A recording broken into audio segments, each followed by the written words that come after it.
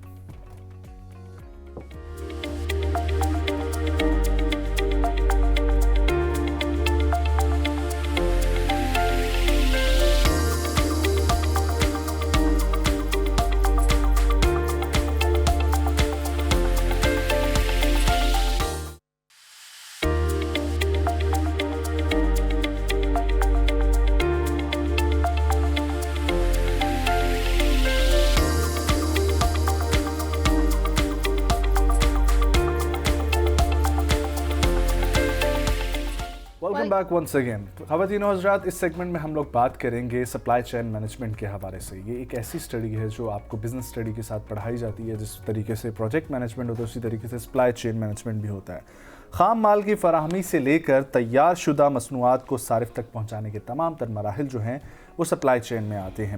اب سپلائرز میں خام مال کی خریداری میں پروڈکشن پلاننگ بھی ہوتی ہے، مینوفیکچرنگ بھی ہوتی ہے، اسٹوریج بھی ہوتی ہے، انوینٹری مینجمنٹ بھی ہوتی ہے، ٹرانسپورٹیشن بھی ہوتی ہے، ڈسٹریبیوشن بھی ہوتی ہے، اور کسٹمر سروس جیسے مراحل بھی شامل ہوتے ہیں. سپلائی چین مینجمنٹ کا بنیادی مقصد یہ ہوتا ہے کم سے کم لاگت میں بہترین معیار کے ساتھ درست وقت پر درست مقدار میں مصنوعات یا خدمات صارف تک پہنچائی جائیں. مختلف یونیورسٹیز تمام تر پاکستان کے شہروں میں اس کو پڑھا رہی ہیں، اور بزنس سے ریلیٹڈ یہ فیلڈ ہے. اس کا پاکستان میں کیا سلسلہ چل رہا ہے، اس کے گریجویٹس جو ہیں وہ کس قسم کی جابس حاصل کر سکتے ہیں، انٹرنیشنلی اس کی مارکیٹ کیا ہے، اسی کے اوپر ہم آج کے پروگرام میں بات کریں گے. اس سیگمنٹ میں ہمارے ساتھ موجود ہوں گی جو ہمیں بتائیں گی سپلائی چین مینجمنٹ آج کل اصل میں اسٹوڈنٹس میں بڑھتا ہوا رجحان بھی دیکھا گیا ہے انٹرنیشنلی بھی اور ایون پاکستان میں بھی.